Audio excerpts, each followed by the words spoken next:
안녕하십니까? 오늘은 모바일 시대를 살고 있는 지금의 인간상을 조명한 영화 한 편을 소개하겠습니다. 관객 530만 명, 2018년 이재규 감독의 흥행작 영화 완벽한 타인입니다. 이 영화는 현대인들의 휴대전화, 이른바 블랙박스를 스스로 열게 하고 그래서 생기는 오해와 불행한 일들을 상상해 본 것입니다. 휴대폰에는 드러나면 곤란한, 감추고 싶은 것들이 많지요. 그래서 생기는 부부간, 친구들 간 에피소드들을 코믹하면서도 실감나게 그려냈습니다. 바로 그런 문제, 휴대폰이 왜 블랙박스인지, 인간관계에는 휴대폰이 담지 못하는 또 다른 블랙박스가 존재하는지, 다른 친구들의 블랙박스가 다 공개된 이후에도 예전의 휴대폰은 왜 울리지 않는지, 그런 숨겨진 코드에 관심을 가지면서 이 영화를 읽어보기로 합니다. 영화는 장면 전환이 거의 없이 7명이 식탁에서 나누는 대화가 전부입니다. 참 쉽게 만들었죠? 감독이 영리합니다. 등장인물도 만찬에 참여한 멤버 7명이 전부죠. 극적 효과를 위한 장치로는 스코의 딸이 있을 뿐이고요. 만찬에 초대된 또 다른 출연진 9명이 있긴 합니다만 식탁 주인공들의 통화 상대 역할이죠. 목소리 연기가 전부입니다. 자, 이 영화는 도입부 대화가 중요합니다. 배우들의 연기가 뛰어나서 매우 자연스럽게 흘러갑니다만 잘 보시면 이상한 구석을 발견할 수 있습니다.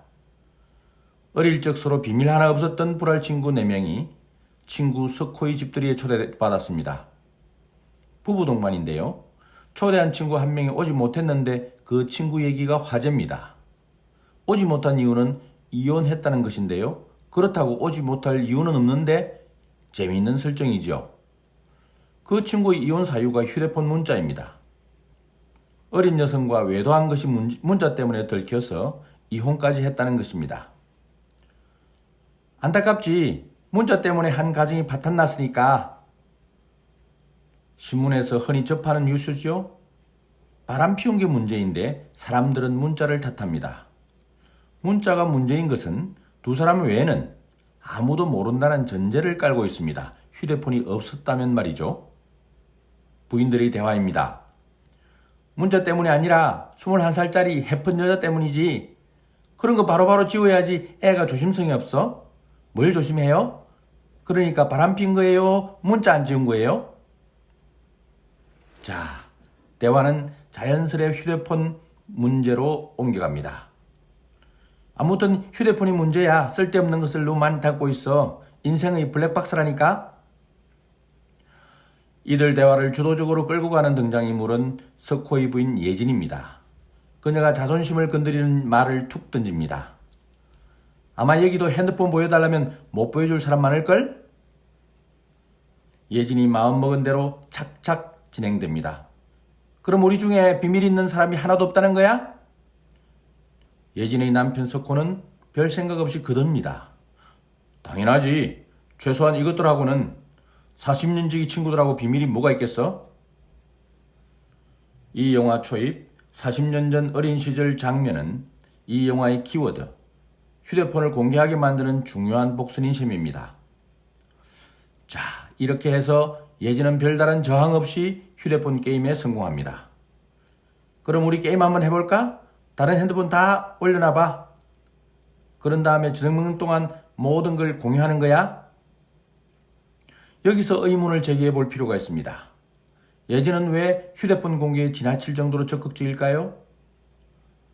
오랜만에 만난 친구들과 즐거운 자리인데 휴대폰 때문에 불편할 수도 있는 걸 뻔히 알면서 말이죠.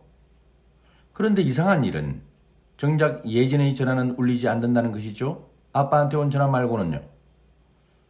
처음에는 문자 때문에 긴장과 폭소가 곁들여지는 흥겨운 시간입니다. 점점 휴대폰에는 쉽게 넘길 수 없는 상황들이 벌어지고 갈등이 깊어집니다. 그런데 영화는 예진의 속셈을 암시하는 장치들을 툭툭 던집니다. 석호와 예진은 부부 사이가 좋지 않습니다. 두 사람의 갈등을 영화는 적극적으로 노출시키죠.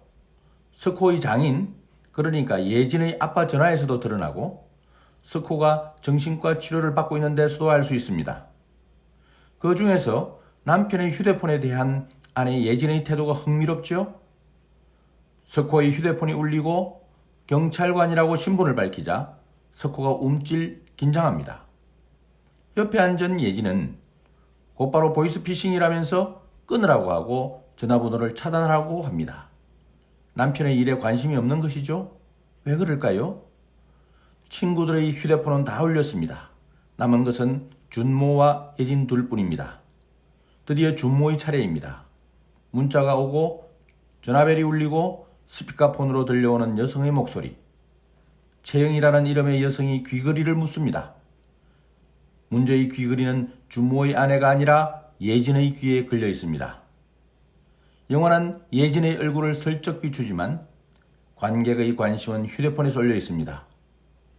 준모의 폰에서 임신했다는 여성의 목소리에 영화는 파국을 치닫습니다. 세경은 아이를 임신했다는 채영의 말에 충격을 받고 화장실에서 구토를 합니다. 준모는 세경을 달래보려고 화장실 문을 두드리는데 그에게 예진이 다가가 뺨을 후려칩니다. 그리고는 말없이 문제의 귀걸이를 테이블에 내려놓습니다. 아까 채영이 말했던 문제의 귀걸이는 예진이 갖고 있었네요. 이제 관객은 완벽한 타인의 존재를 확인합니다.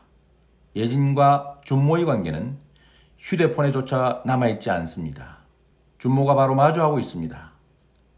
예진의 휴대폰은 울릴 이유가 없는 것이죠. 두 사람은 완벽한 타인입니다.